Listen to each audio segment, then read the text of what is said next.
Misteri Pura Goa Lawah. Rahasia Goa Kelelawar di Bali yang tak pernah terungkap.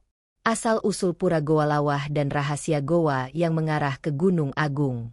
Pagi itu udara di desa Pesinggahan terasa lembab dan tenang. Di antara suara ombak kecil dari pantai dan bau dupa yang terbakar dari pura, berdirilah Raka, seorang mahasiswa arkeologi dari Denpasar.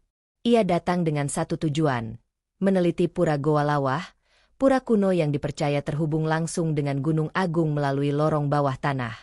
Warga setempat menyebut goa itu sebagai mulut bumi. Di dalamnya hidup ribuan kelelawar, menggantung di langit-langit yang gelap dan lembab. Bagi orang luar, tempat itu terlihat seperti goa biasa.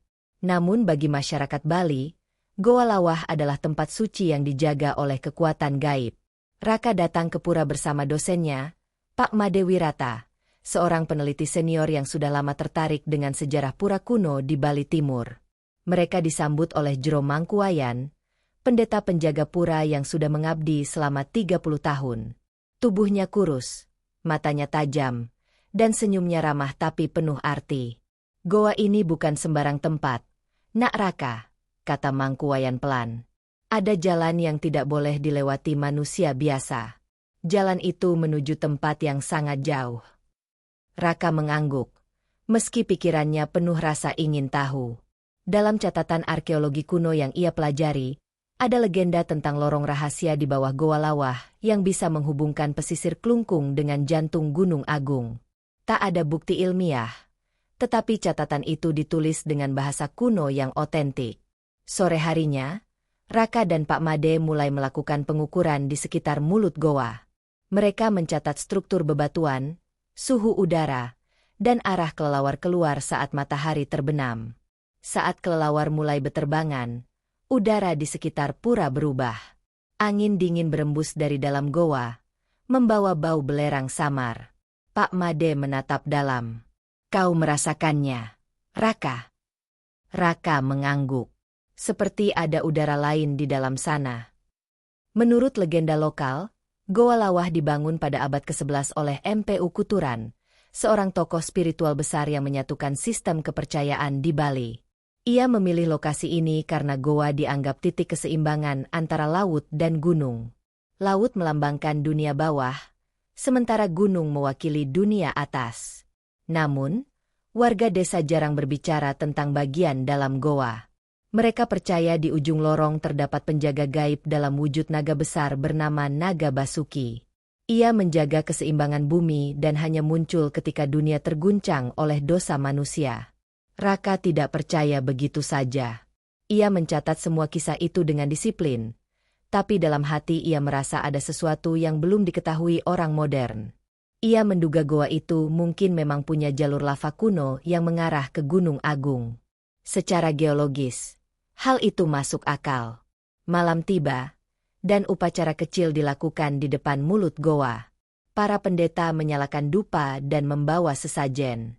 Gamelan pelan terdengar dari arah pura utama. Raka memperhatikan, mencoba menghitung jumlah kelelawar yang terbang keluar. Namun tiba-tiba, suara gamelan terdengar lebih keras, seperti datang dari dalam goa, bukan dari luar. Ia menatap ke arah kegelapan. Suaranya semakin jelas. Suara kendang, suling, dan gong bergaung di antara bebatuan. Tidak ada satupun pemain gamelan di dalam sana, tapi suara itu nyata. Raka menelan ludah, melangkah sedikit ke depan, tapi tangan Pak Made menahan bahunya. Jangan masuk malam ini, bisik Pak Made. Goa sedang terjaga. Raka menatapnya bingung. Terjaga oleh siapa? Bukan siapa, tapi sesuatu. Keesokan paginya, Raka memutuskan untuk berbicara lagi dengan Mangkuwayan. Ia ingin tahu seberapa dalam sebenarnya goa itu. Sang Mangku hanya tersenyum tipis, lalu menunjukkan peta tua di ruang penyimpanan pura. Peta itu dibuat di atas kain dengan tinta hitam yang sudah memudar. Terlihat garis dari pantai ke arah barat laut, menuju kaki Gunung Agung. Lorong ini, kata Mangkuwayan menunjuk, tidak pernah ditelusuri. Dulu ada seorang pendeta mencoba masuk. Ia tak pernah kembali. Raka menatap peta itu lama. Ia tahu penelitian ini bisa menjadi temuan besar. Tapi ia juga tahu risiko besar menunggu di dalam goa itu. Hari mulai gelap. Suara kelelawar kembali terdengar dari dalam goa. Kali ini lebih banyak dari malam sebelumnya. Raka berdiri di depan pintu masuk pura, menatap ke arah kegelapan yang seolah memanggil namanya. Ia belum tahu. Perjalanannya baru saja dimulai. Misteri Goa Lawah akan membawanya jauh ke dalam rahasia yang tidak hanya menyangkut sejarah, tapi juga batas antara dunia manusia dan dunia roh. Pertemuan awal Raka dan Wayan di desa Pesinggahan. Pagi berikutnya, Raka berjalan menyusuri jalan kecil menuju pasar desa Pesinggahan. Desa itu tenang dan rapi. Rumah-rumah penduduk berdiri sejajar dengan pagar bata merah, dihiasi canang sari di setiap sudut. Suara ayam berkokok bercampur dengan langkah kaki orang-orang yang membawa sesajen menuju pura. Raka berhenti di warung kecil dekat jalan. Ia memesan kopi Bali dan jajan uli. Saat sedang menulis catatan lapangan di buku kecilnya, seorang pemuda berambut gondrong datang menghampiri. Ia membawa karung berisi buah kelapa dan menyapa dengan ramah. "Baru pertama ke sini, ya?" katanya sambil tersenyum. Raka mengangguk. "Iya, saya dari Denpasar. Lagi penelitian di Pura Goa Lawah." Pemuda itu memperkenalkan diri. Namanya Wayan Dharma, warga asli Pesinggahan. Ia tinggal tidak jauh dari pura dan sering membantu para pendeta saat upacara. Wayan dikenal ramah dan suka bercerita. Saat mendengar kata penelitian, matanya berbinar. "Kalau soal Goa Lawah, saya tahu sedikit," katanya. "Dari kecil saya sering disuruh bawa sesajen ke sana. Tapi saya tidak pernah berani masuk lebih dari 10 langkah." Raka tertarik. Ia mengajak Wayan duduk dan berbincang lebih jauh. Dari pembicaraan itu, Raka tahu bahwa Wayan juga penasaran dengan isi dalam goa. Ia pernah mendengar cerita dari kakeknya, bahwa dalam goa ada lorong sempit yang menghilang di bawah tanah. Menurut cerita, kalau orang mengikuti lorong itu, ia bisa tembus ke Pura Besakih, di lereng Gunung Agung. "Orang-orang bilang lorong itu dijaga," ujar Wayan pelan. "Kata kakek saya, dulu pernah ada prajurit kerajaan yang mencoba masuk. Mereka membawa obor dan tali panjang untuk menandai jalan pulang. Tapi waktu ditarik kembali, tali itu terputus. Tak satu pun dari mereka kembali." Raka menulis cepat di buku catatannya. Cerita ini cocok dengan legenda yang ia baca di naskah kuno dari koleksi universitas. Ada kesamaan tentang jalur naga yang menghubungkan dua titik sakral di Bali, laut dan gunung. Sore harinya, Wayan mengajak Raka berkeliling desa. Mereka melewati sawah yang hijau, pura kecil di pinggir jalan, dan akhirnya sampai di tebing kapur yang menjadi latar Pura Goa Lawah. Dari kejauhan, suara kelelawar terdengar bising, seperti dengungan 1000 sayap yang tidak pernah berhenti. "Suara itu sudah seperti napas desa ini," kata Wayan. "Kalau kelelawar tiba-tiba hilang, orang percaya akan ada bencana." Raka memperhatikan gerombolan kelelawar yang berputar di langit. Ia bertanya, "Apa kamu pernah lihat sesuatu aneh di sana?" Wayan berpikir sejenak. "Pernah. Waktu malam purnama, saya melihat cahaya putih di dalam goa. Seperti obor, tapi melayang. Tidak ada orang di sana, tapi saya mendengar suara gamelan dari dalam." Raka menatap serius. "Suara gamelan itu juga saya dengar semalam." Wayan terlihat kaget. "Kamu dengar juga?"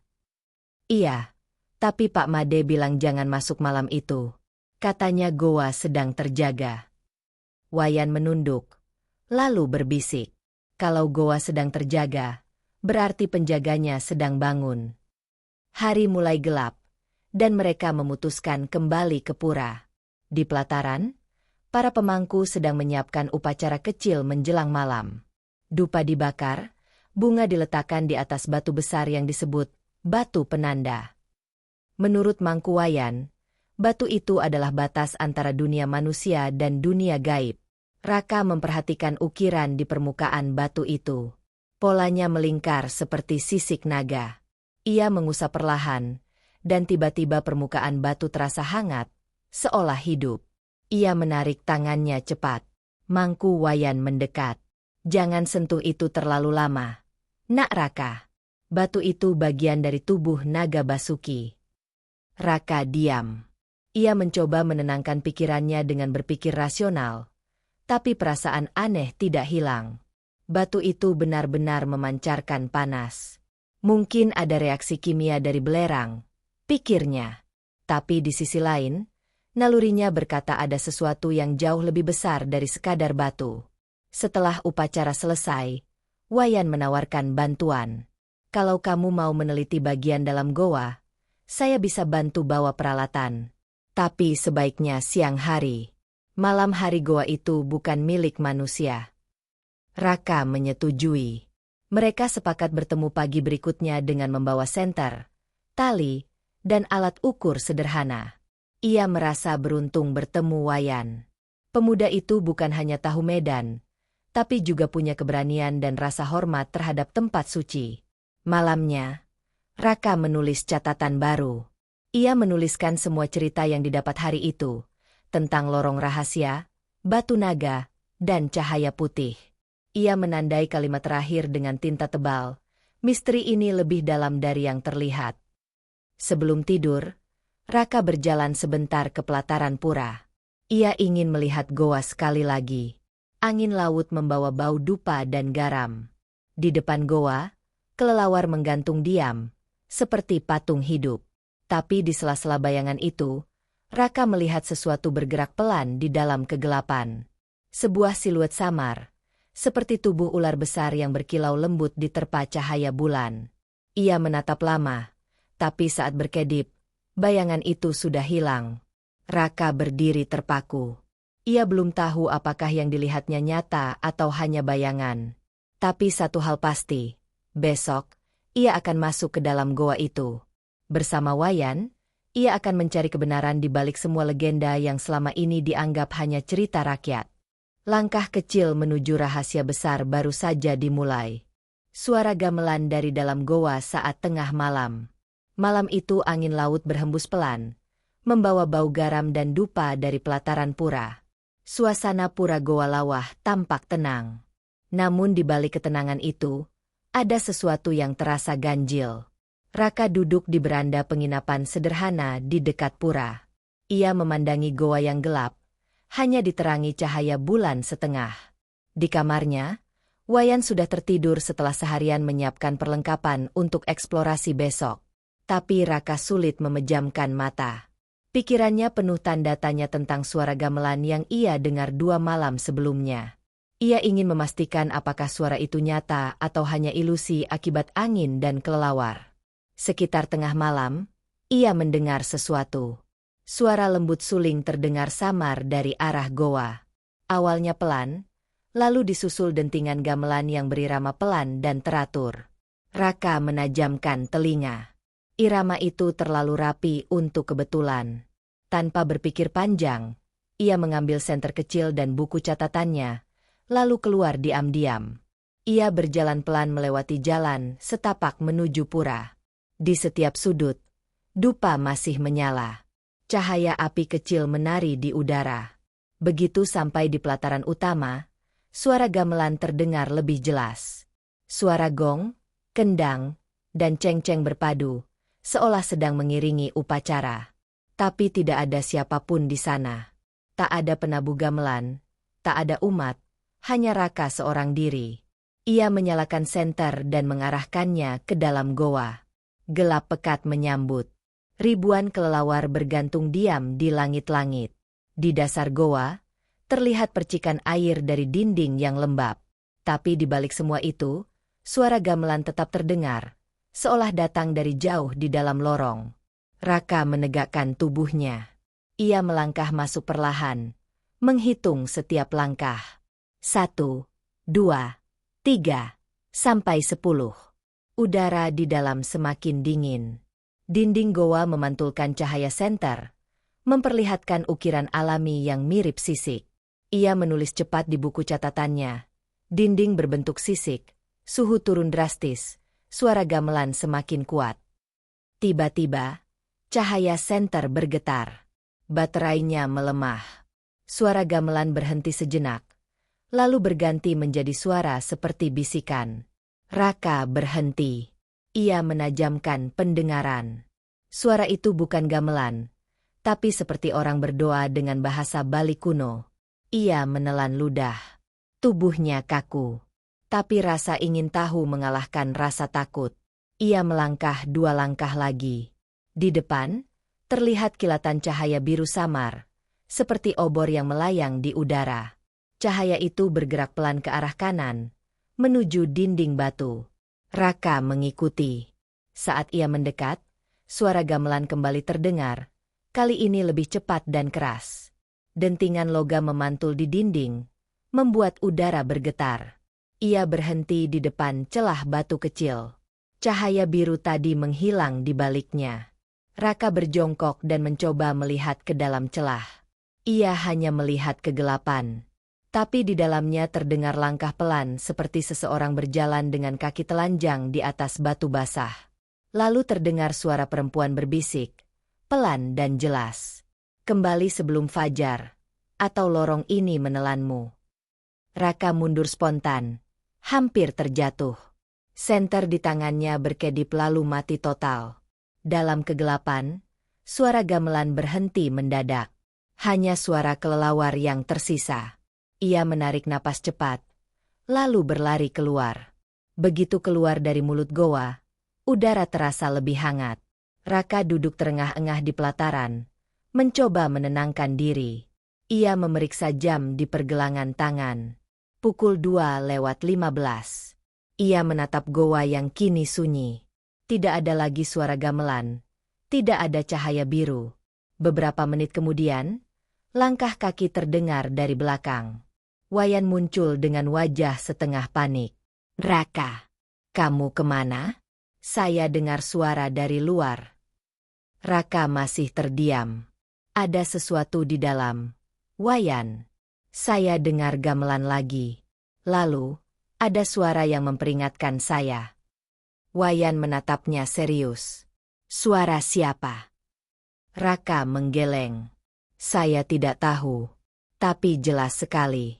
Katanya kalau saya tidak keluar sebelum fajar, lorong itu akan menelan saya." Wayan menarik napas panjang. Itu bukan suara manusia. Goa lawah memang kadang berbicara. Kakek saya bilang, siapapun yang tidak sopan di dalamnya, akan dipanggil oleh penjaganya. Raka mencoba berpikir logis. Mungkin itu efek gema, atau ilusi pendengaran karena bentuk lorong. Wayan menatapnya tegas. "Kamu boleh bilang itu ilusi, tapi di sini kami percaya setiap suara ada maknanya." Mereka kembali ke penginapan. Raka mencoba tidur, tapi matanya tak bisa terpejam. Setiap kali ia memejamkan mata, suara gamelan itu kembali terdengar di kepalanya. Irama gong dan kendang bergema pelan, seperti sedang menunggu sesuatu. Menjelang subuh, Raka menulis catatan baru di buku lapangan. Goa tampak hidup. Ada aktivitas akustik yang tidak bisa dijelaskan. Suara gamelan terdengar jelas dari dalam tanpa sumber nyata. Cahaya biru dan suara perempuan muncul bersamaan. Kemungkinan ada ruang lain di balik celah batu. Saat matahari mulai naik, Wayan mengetuk pintu kamar. Ia membawa 2 cangkir kopi. "Hari ini kita tetap masuk?" tanyanya. Raka menatap ke arah pura yang tampak tenang dari jendela. "Ya, tapi kali ini, kita bawa tali panjang dan alat rekam suara." Wayan mengangguk pelan. "Kalau kamu benar-benar ingin tahu, saya ikut. Tapi kalau goa kembali berbicara malam nanti, kita harus keluar secepatnya."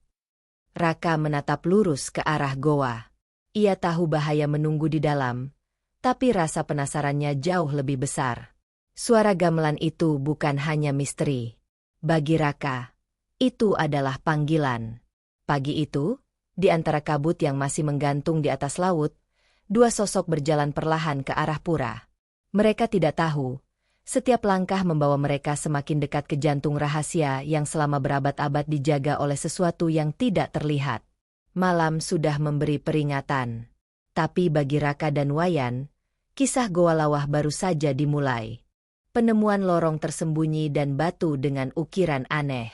Pagi itu udara lembab dan sedikit berbau belerang.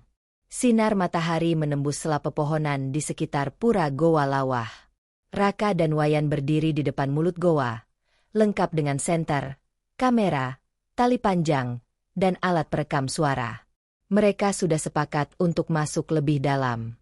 Tidak ada ritual besar pagi itu, hanya doa singkat dari Mangku Wayan agar perjalanan mereka diberkati. Jangan bicara sembarangan di dalam, pesan Mangku Wayan. Kalau kalian merasa jalan berubah atau suara menghilang, berhenti dan kembalilah. Raka mengangguk. Ia menghormati nasihat itu, tapi pikirannya sudah fokus pada satu hal, menemukan lorong yang disebut-sebut mengarah ke Gunung Agung. Ia menyalakan alat perekam, menandai waktu masuk pukul 8.12 pagi. Langkah pertama terasa berat. Udara di dalam goa jauh lebih dingin dari luar. Cahaya matahari hanya mampu menembus beberapa meter ke dalam. Setelah itu, hanya kegelapan yang ditemani sinar senter mereka. Dinding goa lembab, meneteskan air kecil dari celah batu. Kelelawar menggantung di langit-langit, bergoyang pelan saat mereka lewat. Ini baru 10 meter dari mulut goa, kata Raka. Masih aman. Wayan berjalan di belakangnya sambil memegang tali yang diikat ke batu besar di luar sebagai penanda. Mereka melangkah lebih dalam.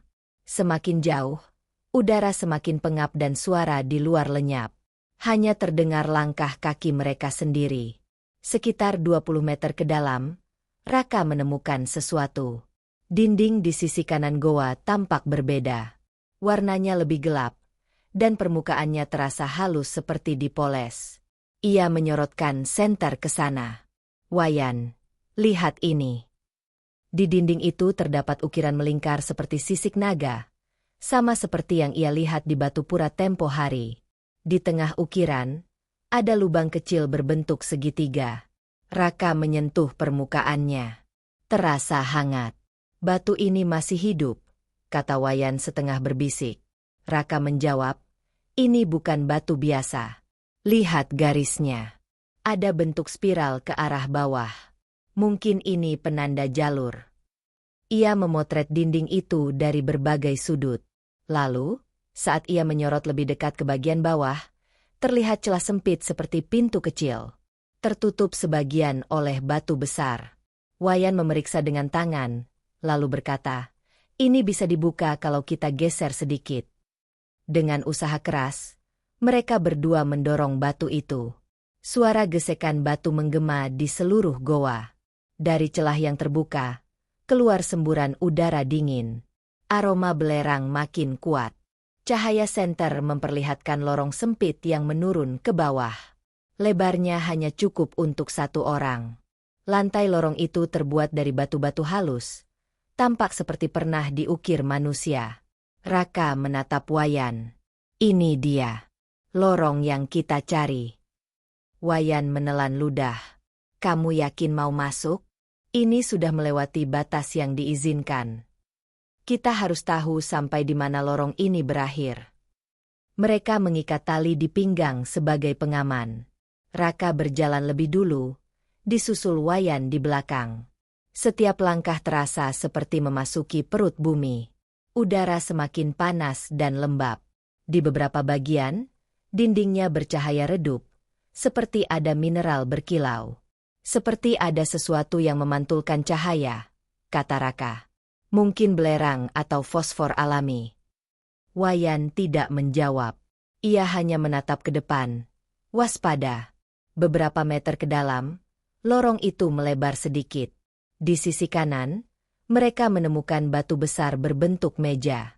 Permukaannya halus, dan di atasnya ada ukiran huruf Bali kuno. Raka mengambil foto dan membaca perlahan. Tulisan ini menyebut kata Basuki, katanya. Mungkin ini altar persembahan untuk naga penjaga.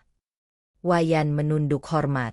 Kalau benar itu untuk naga Basuki, berarti kita sudah melewati batas dunia manusia. Tiba-tiba, alat perekam suara yang dibawa Raka mengeluarkan suara berdengung pelan. Seolah ada frekuensi yang tertangkap. Raka menatap layar kecilnya. Jarum indikator bergerak liar. Suara ini muncul sendiri, katanya. Padahal tidak ada angin. Wayan tampak tegang. Matikan saja alat itu. Tidak. Kita harus tahu sumbernya. Tak lama kemudian, suara rendah seperti gemuruh terdengar dari dasar lorong. Suaranya mirip napas berat, panjang, dan dalam. Tanah bergetar halus. Kelelawar di langit-langit lorong berterbangan panik. Raka menyorotkan senter ke arah suara. Di ujung lorong, tampak bayangan besar bergerak perlahan. Tidak jelas bentuknya, tapi seolah tubuhnya bersisik dan panjang. Wayan menahan napas. Raka, itu bukan bayangan manusia. Raka mencoba tetap tenang. Ia mengatur napas dan memutar kamera ke arah sana. Namun begitu cahaya mengenai dinding, bayangan itu hilang. Hanya tersisa bekas lembab di lantai, seperti sesuatu yang baru saja lewat. Kita mundur dulu, kata Wayan cepat. Ini tidak benar. Raka mengangguk pelan. Ia sadar mereka sudah terlalu dalam tanpa persiapan cukup. Mereka berjalan kembali ke arah celah batu. Tapi sebelum keluar, Raka menoleh sekali lagi.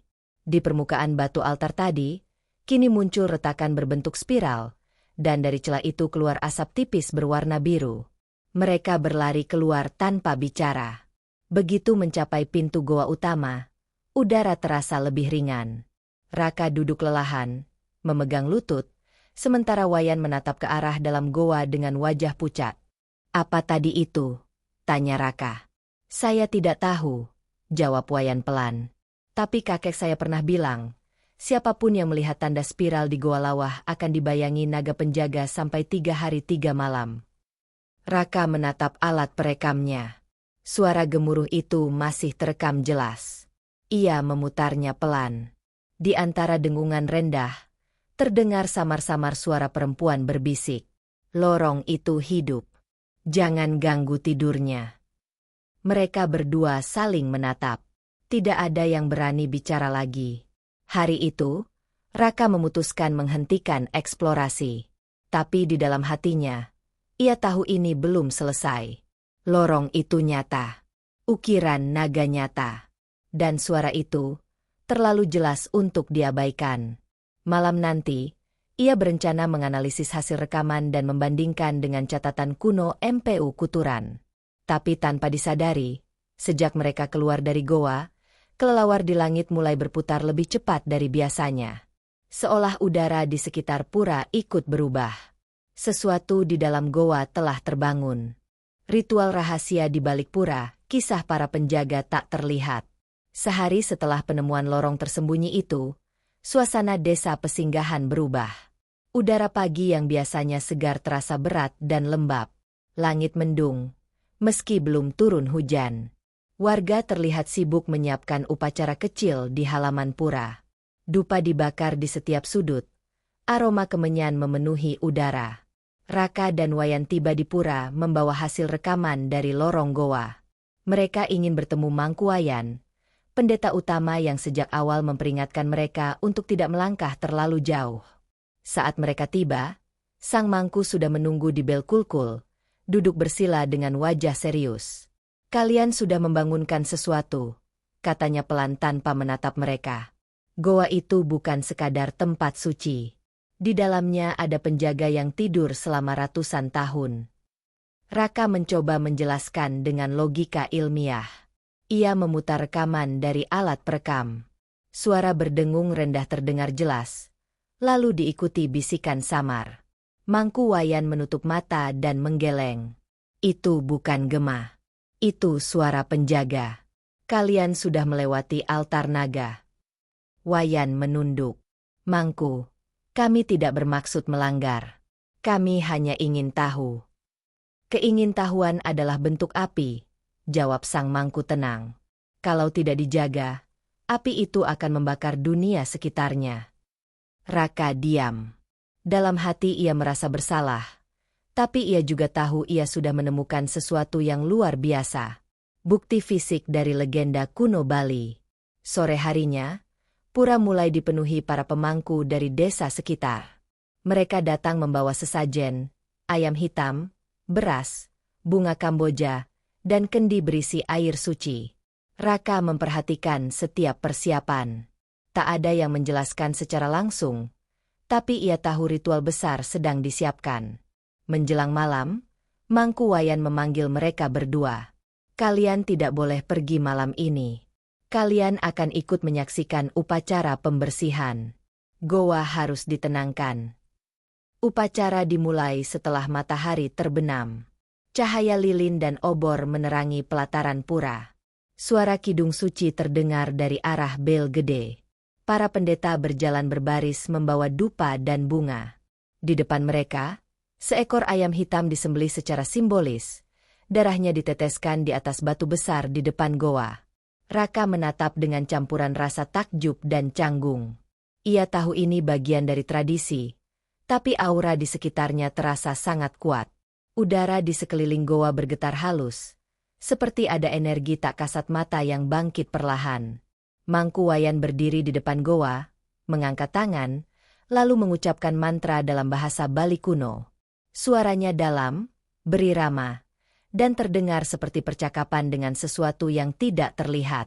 Basuki, penjaga keseimbangan, kami mohon maaf atas gangguan. Tidurlah kembali di dalam bumi. Biarkan dunia tetap tenang. Tiba-tiba, angin berhembus kencang dari dalam goa. Dupa yang menyala terhempas, dan suara kelelawar bergemuruh keluar berbarengan.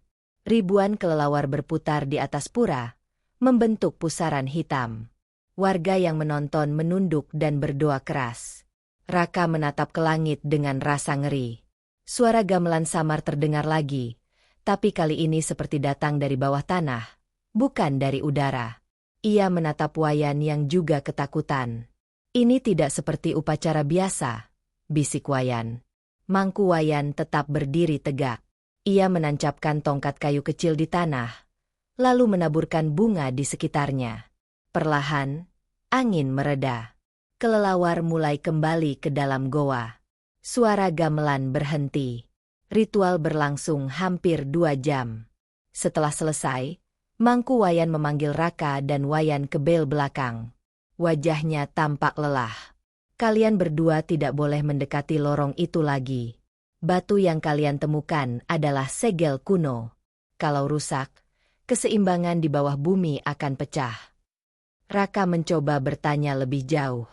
Apa yang sebenarnya ada di balik segel itu? Mangku Wayan memejamkan mata. Dahulu, saat MPU Kuturan membangun pura ini, naga Basuki muncul dari dalam bumi. Ia membawa api dan air untuk menyeimbangkan dunia. Tapi kekuatannya terlalu besar. Jadi ia dikurung di bawah tanah. Goa Lawah menjadi pintu penjaga keseimbangan itu.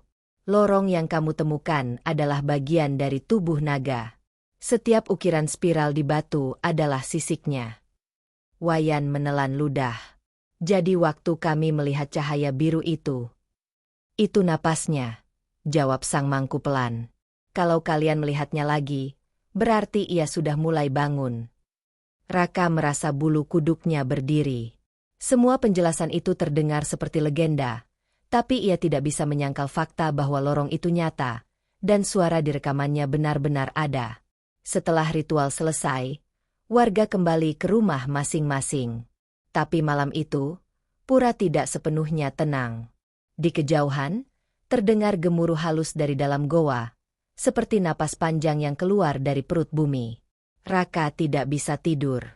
Ia duduk di beranda penginapan, menatap ke arah pura yang diselimuti kabut tipis. Wayan duduk di sampingnya. Apa kamu akan berhenti? Tanya Wayan. Raka terdiam lama. Tidak. Tapi aku akan lebih hati-hati. Ada sesuatu yang ingin disampaikan goa itu. Aku harus tahu apa. Wayan menatapnya khawatir. Kalau kamu terus mencari, kamu bisa kehilangan lebih dari sekadar jawaban. Raka hanya tersenyum tipis. Kadang, kebenaran memang tidak bisa dijauhkan.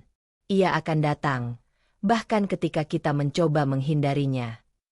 Dari arah goa, terdengar suara gemericik air. Tapi kali ini, bukan air hujan. Di antara kabut yang menutup mulut goa, tampak cahaya merah samar berdenyut pelan. Raka dan Wayan saling menatap. Tidak ada yang berani bicara. Karena keduanya tahu, ritual malam ini belum benar-benar menenangkan apapun. Justru sebaliknya, sesuatu di bawah tanah tampak mulai bergerak. Pura Goa Lawah, yang selama berabad-abad dianggap pelindung keseimbangan antara laut dan gunung, kini menyimpan kegelisahan baru. Dan dalam diamnya, dua manusia yang terlibat di dalamnya sudah ditandai oleh penjaga tak terlihat. Hilangnya pendeta setelah upacara Pagerwesi. 3 hari setelah ritual penenangan di Pura Goa Lawah, suasana desa mulai kembali normal. Warga kembali berjualan, nelayan kembali melaut, dan anak-anak berlarian di jalan setapak. Namun, di balik ketenangan itu, ada sesuatu yang berubah. Udara terasa lebih panas dari biasanya. Bau kemenyan masih tercium, meskipun upacara sudah selesai. Raka masih tinggal di penginapan kecil milik warga, tak jauh dari pura. Ia menulis laporan tentang penelitiannya. Namun pikirannya terus kembali pada malam ritual itu. Suara gemuruh dari dalam goa masih terngiang di telinganya. Ia merasa seperti ada sesuatu yang belum selesai. Wayan datang membawa kabar pagi itu. Wajahnya pucat. "Mangku Wayan, hilang," katanya cepat. Raka menatapnya tidak percaya. "Apa maksudmu?" "Sejak semalam, ia pergi ke pura sendirian untuk persiapan upacara Pagerwesi, tapi tidak kembali." Raka berdiri dan segera menuju pura bersama Wayan.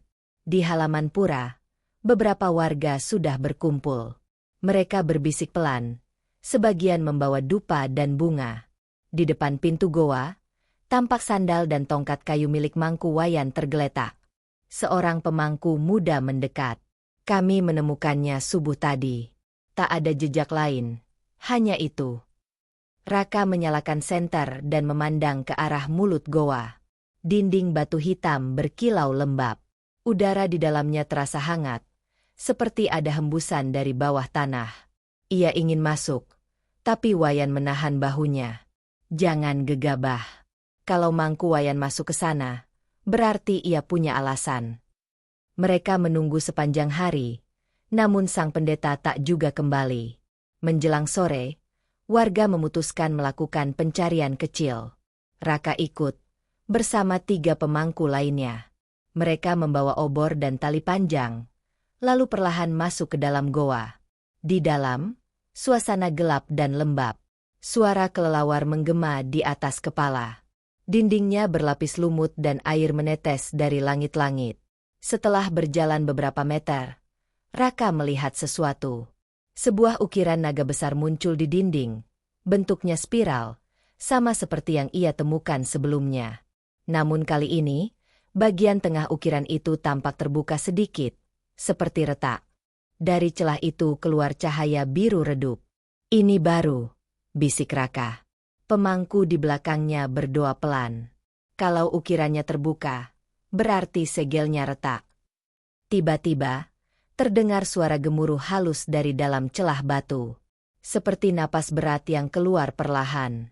Udara di sekitar mereka menjadi panas. Raka menyorotkan senter ke arah celah, dan di sana ia melihat sesuatu yang membuatnya membeku. Sebuah mata besar memantulkan cahaya biru dari balik retakan itu. Wayan berteriak, "Keluar sekarang!" Mereka semua mundur cepat, berlari ke arah mulut goa.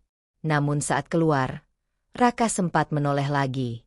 Cahaya biru itu semakin terang, dan terdengar suara mendesis panjang, seperti suara ular raksasa yang bangun dari tidur. Begitu mereka tiba di luar, obor padam oleh tiupan angin kuat dari dalam goa. Para warga yang menunggu panik. Seorang ibu tua menangis. Itu tandanya naga Basuki murka. Raka mencoba menenangkan mereka, tapi sulit. Semua orang ketakutan. Malam itu, pura ditutup sementara. Tak ada yang diizinkan masuk, bahkan untuk berdoa. Raka dan Wayan kembali ke penginapan, namun keduanya tidak bisa tidur. Mereka memutar ulang video dari dalam goa. Saat bagian cahaya biru muncul, layar tiba-tiba bergetar dan muncul suara aneh. Suara itu seperti gumaman dalam bahasa kuno. Raka memperlambat rekaman dan memperbesar audio. "Dengar ini," katanya. Wayan menajamkan telinga. Di antara suara gemuruh, terdengar jelas kalimat samar. "Basuki Tangi, pura luluh." Wayan menatapnya kaget. Artinya, Basuki bangun, pura hancur. Keesokan paginya, warga menemukan sesuatu di tepi pantai, sekitar 2 kilometer dari pura. Sebuah kain putih panjang, sama seperti yang biasa dipakai Mangku Wayan saat upacara, terdampar di antara batu karang. Di ujungnya ada bekas gosong, seolah terbakar dari dalam. Raka berdiri lama di tepi pantai. Ombak memukul batu keras, dan dari arah laut terdengar suara yang mirip dengusan berat. Ia merasa goa itu tidak hanya terhubung ke daratan, tapi juga ke laut. Di malam ketiga setelah hilangnya sang pendeta, pura Goa Lawah kembali bergetar. Warga yang tinggal di sekitar pura mendengar suara seperti langkah besar dari dalam tanah. Dupa yang diletakkan di altar padam sendiri. Raka memutuskan untuk pergi ke Denpasar dan mencari catatan kuno tentang pura Goa Lawah. Ia yakin kunci misteri ini ada di sejarah lama pura itu. Wayan menolak ikut. "Aku sudah cukup. Goa itu bukan untuk manusia biasa," katanya. Namun Raka tetap berangkat. Dalam perjalanannya, ia mendapat kabar dari seorang arkeolog senior bernama Dr. Made Arta, yang meneliti naskah kuno dari abad ke-11. Ia mengatakan bahwa Goa Lawah dulunya adalah bagian dari jaringan gua bawah tanah yang terhubung sampai ke Gunung Agung. Menurut naskah itu, naga Basuki adalah penjaga jalur energi bumi, dan jika segelnya rusak, kekuatan alam bisa berubah. Malam itu, setelah mendengar semua penjelasan, Raka menatap peta tua yang ditunjukkan Dr. Made. Jalur itu membentang dari laut di Goa Lawah sampai ke puncak Gunung Agung, membentuk garis lurus. "Kalau benar," kata Dr. Made pelan, "hilangnya Mangku Wayan bukan tanpa alasan. Mungkin ia dipanggil untuk menjaga keseimbangan sebelum naga itu benar-benar bangun." Raka terdiam lama. Pikirannya berputar cepat. Jika benar naga itu mulai bangun, maka getaran bumi yang ia dengar bukan sekadar suara tanah. Itu tanda dari sesuatu yang jauh lebih besar. Di kejauhan, awan hitam menggantung di atas laut. Petir menyambar sesekali. Dan dari arah pura Goa Lawah, terdengar suara gong besar yang berbunyi sendiri, tanpa ada yang memukulnya. Malam itu, semua warga menutup pintu rumah lebih awal. Tapi Raka tahu, sesuatu sedang terjadi di dalam goa. Sesuatu yang tidak bisa dihentikan lagi. Jalur rahasia menuju Gunung Agung. Pagi di desa pesinggahan diselimuti kabut tebal. Suara ayam jantan nyaris tak terdengar, seolah alam enggan bangun. Raka kembali ke pura setelah 2 hari mencari catatan kuno. Ia membawa peta yang diberikan oleh Dr. Made Arta, berisi jalur bawah tanah dari Goa Lawah menuju Gunung Agung.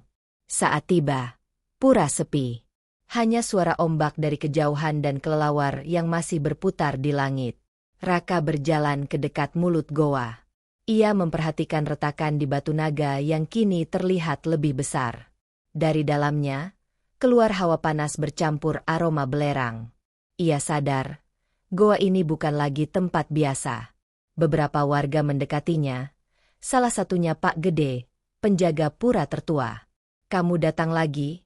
tanyanya dengan nada berat. Raka mengangguk. "Saya harus tahu kemana Mangku Wayan pergi. Mungkin jalur bawah tanah ini bisa menjelaskan." Pak Gede menatap goa lama, lalu berkata pelan, "Kalau benar kamu ingin masuk, kamu harus tahu risikonya. Tidak ada yang pernah kembali dari jalur itu. Banyak yang mencoba, semuanya hilang." Raka terdiam. Tapi rasa ingin tahunya terlalu kuat. "Saya akan tetap masuk. Saya tidak ingin kisah ini berakhir di ketakutan." Pak Gede akhirnya menyerah. Ia memberikan seikat bunga Kamboja kering dan sebutir batu kecil berwarna abu-abu. "Ini batu pelindung. Mangku Wayan memberikannya padaku bertahun-tahun lalu."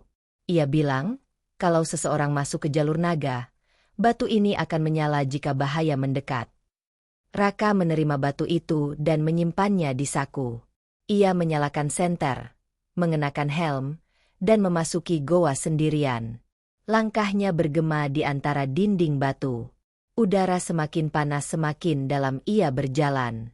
Di setiap sisi, ada ukiran naga berulang, dan di antara sela-selanya mengalir air hangat yang berwarna kebiruan. Beberapa meter kemudian, lorong bercabang dua. Salah satu mengarah ke kanan, penuh lumut dan kelelawar. Yang satu lagi menurun tajam dengan cahaya samar di ujungnya. Batu pelindung di sakunya tiba-tiba bergetar halus. Raka memilih jalur menurun. Ia menuruni jalan sempit dengan hati-hati. Setiap langkah menimbulkan gema panjang, seperti ada sesuatu yang menirukan dari jauh. Setelah sekitar 2 jam berjalan, lorong itu terbuka menjadi ruang besar. Di tengahnya, ada kolam air berwarna kehijauan. Di dasar kolam itu, terlihat ukiran besar menyerupai sisik naga. Raka mendekat, menyalakan kamera, dan mengambil gambar. Tiba-tiba, permukaan air bergetar. Dari dasar kolam, muncul gelembung besar, disusul semburan uap panas. Ia mundur cepat. Di dalam uap itu, samar terlihat bayangan besar bergerak perlahan. Suara berat bergema di seluruh ruangan, seperti bisikan dari kedalaman bumi. Kenapa kamu datang ke wilayah yang bukan milikmu, manusia? Raka membeku. Suara itu tidak datang dari manusia manapun. Ia mencoba berbicara. Saya hanya mencari kebenaran. Saya ingin tahu apa yang terjadi pada Mangkuwayan. Tidak ada jawaban. Hanya suara air beriak pelan. Lalu, dari sisi dinding batu, muncul cahaya biru berbentuk lingkaran. Seperti pintu kecil.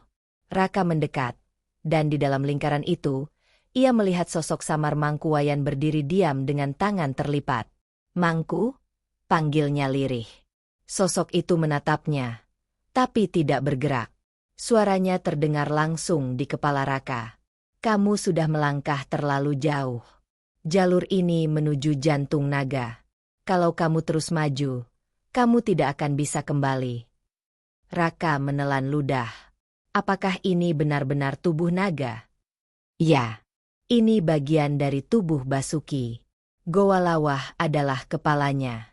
Jalur ini adalah punggungnya. Gunung Agung adalah ujung ekornya. Ia bukan hanya legenda.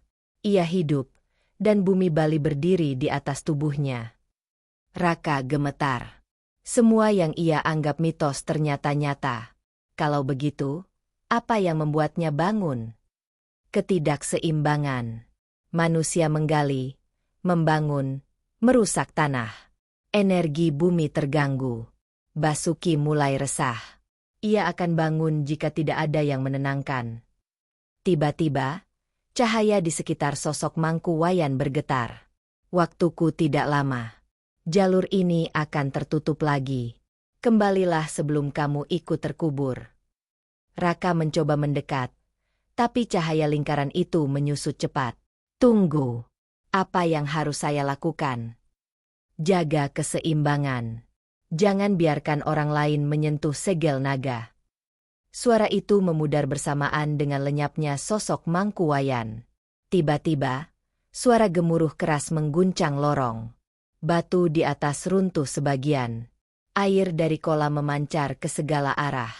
Batu pelindung di saku Raka menyala terang biru. Ia berlari sekuat tenaga menuju jalan naik. Beberapa kali ia hampir tergelincir, tapi batu itu terus memancarkan cahaya, menuntunnya ke arah jalan keluar. Setelah waktu yang terasa sangat lama, ia akhirnya melihat cahaya matahari dari kejauhan. Ia berlari keluar dari goa dengan tubuh penuh lumpur dan napas tersengal. Di luar, Pak Gede sudah menunggunya. Wajahnya kaget melihat kondisi Raka. Kamu berhasil keluar, katanya pelan. Batu itu menyala. Bukan. Raka mengangguk lemah. Mangkuwayan masih hidup, tapi tidak di dunia kita. Pak Gede menatap goa dengan mata sayu. Kalau begitu, tugasnya belum selesai. Ia akan terus menjaga naga agar tidur. Raka menatap puncak Gunung Agung dari kejauhan. Awan hitam menggantung di atasnya. Di dalam tanah, ia tahu naga Basuki masih bergerak pelan, menjaga keseimbangan antara daratan dan laut. Namun di hati kecilnya, Raka juga sadar, pintu itu tidak akan tertutup selamanya. Dan saat Basuki benar-benar bangun, tidak akan ada upacara atau mantra yang bisa menghentikan murkanya. Tanda-tanda kebangkitan di Gunung Agung. 2 minggu setelah kejadian di Goa Lawah, cuaca di Bali berubah drastis. Langit sering tertutup mendung meskipun belum musim hujan. Ombak di pesisir selatan meninggi dan air laut berbau belerang. Gunung Agung, yang selama beberapa tahun terakhir tenang, tiba-tiba mengeluarkan asap tipis dari puncaknya. Raka kembali ke Denpasar untuk menyerahkan hasil penelitiannya kepada Dr. Made Arta. Ia membawa rekaman dari dalam goa, foto ukiran naga, dan batu pelindung yang kini warnanya mulai pudar. Di ruang laboratorium kecil milik Dr. Made, mereka meneliti semua bukti itu satu persatu. Dr. Made menatap layar laptop, memutar ulang video cahaya biru di dalam goa. Ini bukan fenomena biasa, katanya pelan. Spektrum cahayanya tidak mirip api, listrik, atau mineral alami. Frekuensinya stabil, seperti energi hidup. Raka duduk diam, menatap layar. Saya rasa, energi itu berasal dari naga Basuki. Mangku Wayan bilang, tubuh naga mengalirkan energi bumi dari laut sampai gunung. Dr. Made mengangguk pelan. Kalau itu benar, maka gunung yang berasap itu bukan hanya gejala geologi. Itu tanda bahwa energi di bawahnya terganggu. Raka menarik napas panjang. Saya takut naga itu mulai bangun. Sore itu, mereka mendapat kabar dari Karang Asem. Beberapa warga di kaki Gunung Agung mendengar suara seperti dengungan panjang dari dalam tanah. Sejumlah ternak resah, dan mata air di Pura Beji tiba-tiba mengering. Pendeta setempat menyebut fenomena itu sebagai pernapasan bumi. Raka memutuskan pergi ke Karang Asem bersama tim kecil. Mereka tiba malam hari dan bermalam di rumah seorang warga.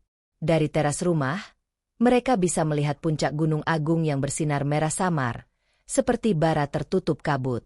Pagi-pagi, Raka mendatangi Pura Pasar Agung, salah satu pura tertinggi di lereng gunung. Pendeta yang bertugas di sana, Jero Mangku Arin, menyambut dengan wajah tegas.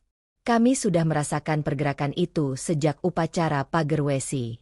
Goa Lawah dan Gunung Agung memang terhubung. Kalau salah satu terganggu, yang lain ikut bergetar.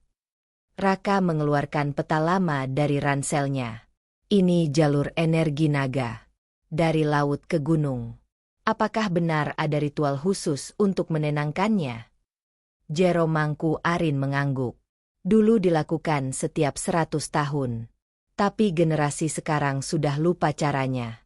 Hanya sedikit naskah lontar yang masih menyebutkan urutannya. Ia membawa Raka ke ruang penyimpanan naskah di dalam pura. Di sana tersimpan lontar kuno dengan tulisan Bali halus. Salah satu lembaran berjudul Ruabhineda Basuki, menggambarkan keseimbangan dua unsur, air dan api. Di bagian akhir naskah, tertulis mantra penenangan naga, diikuti peringatan keras. Jangan diucapkan kecuali bumi bergetar dan laut mendidih. Raka membaca dengan hati-hati. Kalimat ini bisa jadi petunjuk kapan naga itu akan bangun. Ya, kata Jero Mangku Arin, dan gejala itu sudah mulai terlihat. Siang itu, tanah di sekitar pura tiba-tiba bergetar pelan. Batu-batu kecil bergeser. Beberapa warga berlari keluar. Dari arah puncak, terlihat asap tebal membumbung, disertai kilatan cahaya biru yang menyala di antara awan. Raka menatapnya dengan perasaan campur aduk. Cahaya biru itu sama seperti di goa. Energinya sama, katanya. Dr. Made yang ikut di tempat itu mencatat suhu tanah dengan alat pengukur. Naik hampir 10 derajat dalam 10 menit. Ini bukan aktivitas vulkanik biasa. Malam tiba. Suasana di sekitar pura mencekam. Angin bertiup kencang dari arah puncak, membawa bau belerang dan suara gemuruh halus seperti dengusan makhluk besar. Raka berdiri di pelataran pura sambil menggenggam batu pelindung. Batu itu kembali memancarkan cahaya biru lemah. Dia merasakan sesuatu, gumam Raka. Jero Mangku Arin menatapnya. Kalau batu itu hidup lagi, berarti pintu energi naga terbuka. Beberapa menit kemudian, dari arah hutan di lereng gunung terdengar suara keras seperti retakan tanah. Pohon-pohon bergoyang, dan dari dalam tanah muncul semburan air panas bercahaya biru. Warga menjerit dan berlarian ke bawah. Raka dan Dokter Made tetap di tempat. Mereka menyaksikan fenomena itu dengan campuran rasa takut dan kagum. Di tengah semburan, terlihat bentuk spiral batu yang perlahan naik ke permukaan. Seolah-olah sesuatu di bawah tanah mendorongnya keluar. Dokter Made menunduk. Itu sisik naga. Raka menatap tajam. Kalau bagian tubuhnya mulai muncul di gunung, berarti segel di goa sudah hancur. Beberapa jam kemudian, fenomena itu berhenti. Tapi sejak malam itu, gemuruh kecil terus terdengar di sekitar Gunung Agung. Hewan-hewan hutan turun ke pemukiman, dan air laut di pesisir Klungkung mulai surut lebih jauh dari biasanya. Pemerintah setempat menganggapnya aktivitas alam. Namun bagi mereka yang tahu kisah Goa Lawah, tanda-tanda itu punya makna lain. Energi naga mulai bergerak dari bawah tanah, menyusuri jalur purba yang terhubung antara gunung dan laut. Raka menatap peta sekali lagi. Garis yang dulu ia anggap simbolik, kini tampak nyata. Titik di Goa Lawah bergetar setiap kali Gunung Agung bergemuruh. Seolah dua tempat itu saling memanggil. Malam itu, Raka berdiri di tepi lereng sambil menatap puncak gunung yang bersinar merah. Kalau naga itu bangun, Bali akan berubah, katanya pelan. Dokter Made menatapnya serius. Mungkin bukan hanya Bali. Kalau energi itu lepas, seluruh jalur gunung api di Nusantara bisa aktif bersamaan. Raka memejamkan mata. Ia tahu, waktunya tinggal sedikit. Ia harus menemukan cara menutup jalur itu sebelum naga benar-benar bangkit. Namun di kejauhan, dari arah Goa Lawah, muncul kilatan cahaya biru yang menyambar langit malam. Cahaya yang sama seperti napas naga yang dulu hanya jadi legenda. Dan untuk pertama kalinya, Raka sadar, legenda itu sedang bangun. Kebangkitan naga Basuki akhir dari keseimbangan. Hari itu, langit Bali berwarna abu-abu pekat. Gunung Agung terus menghembuskan asap tebal, dan getaran kecil terasa di sepanjang pesisir timur. Warga mulai meninggalkan rumah mereka. Sirene darurat berbunyi. Namun di tengah kepanikan itu, Raka masih berada di kaki gunung bersama Dokter Made Arta dan Jero Mangku Arin. Mereka membawa naskah lontar kuno dan batu pelindung yang kini bersinar terang. Tujuan mereka jelas, menuju jalur energi naga di lereng barat gunung untuk melakukan upacara penutupan segel terakhir. Jero Mangku Arin memandang puncak gunung yang tertutup kabut. Kalau kita gagal, bukan hanya gunung ini yang meletus. Seluruh jalur energi di bawah tanah akan pecah. Laut dan darat bisa bergabung. Dunia bisa berubah bentuk. Raka menggenggam batu di tangannya. Kalau Mangku Wayan berhasil menenangkan kepala naga di Goa Lawah, kita harus menutup bagian ekornya di sini. Perjalanan menuju titik ritual tidak mudah. Tanah bergetar setiap beberapa menit, dan di sepanjang jalan mereka melihat retakan besar di tanah mengeluarkan cahaya kebiruan. Suhu meningkat. Burung-burung beterbangan ke arah barat, meninggalkan lereng gunung yang biasanya ramai. Setelah 2 jam mendaki, mereka tiba di sebuah tebing batu besar dengan simbol spiral seperti sisik naga. Di tengahnya, ada celah menganga yang mengeluarkan hawa panas dan suara berdesis seperti napas. Dokter Made mengeluarkan alat pengukur suhu. Jarumnya melonjak cepat. 120 derajat, katanya pendek. Jero Mangku Arin menyiapkan perlengkapan upacara. Dupa dinyalakan, bunga Kamboja diletakkan di setiap sisi batu, dan air suci dituangkan ke celah yang bersinar biru. Ia mulai melantunkan mantra kuno dari lontar Ruab Hineda Basuki. Suaranya bergetar mengikuti gemuruh bumi. Setiap bait mantra terasa mempengaruhi udara di sekitar mereka. Angin berhenti. Suara burung lenyap. Hanya suara gunung yang terus bergemuruh. Tiba-tiba, dari dalam celah batu, keluar semburan uap panas bercahaya biru. Bentuknya membentuk lingkaran raksasa di udara. Raka menatapnya terpaku. Di tengah cahaya itu, terlihat sepasang mata besar bersinar merah. Suara berat menggema di udara, dalam, dan menggetarkan dada. Manusia, lagi. Kalian datang untuk mengikatku lagi. Jero Mangku Arin berhenti membaca mantra. Kami datang untuk memulihkan keseimbangan. Basuki. Dunia belum siap untuk kebangkitanmu. Suara itu tertawa rendah, bergema seperti petir di bawah tanah. Kalian mengganggu tidurku. Kalian menggali, membakar, dan mencemari bumi. Siapa yang merusak keseimbangan? Aku atau kalian? Raka maju satu langkah. Kami hanya ingin menjaga dunia tetap hidup. Dunia tidak mati, jawab suara itu. Hanya berubah. Aku harus menyeimbangkannya kembali. Tanah bergetar keras. Batu-batu besar berguling dari atas tebing. Dari celah itu muncul bentuk menyerupai sisik raksasa. Panasnya membuat udara bergetar seperti api. Batu pelindung di tangan Raka menyala sangat terang, memancarkan cahaya biru ke seluruh arah. Jero Mangku Arin kembali membaca mantra. Kali ini lebih cepat, lebih kuat.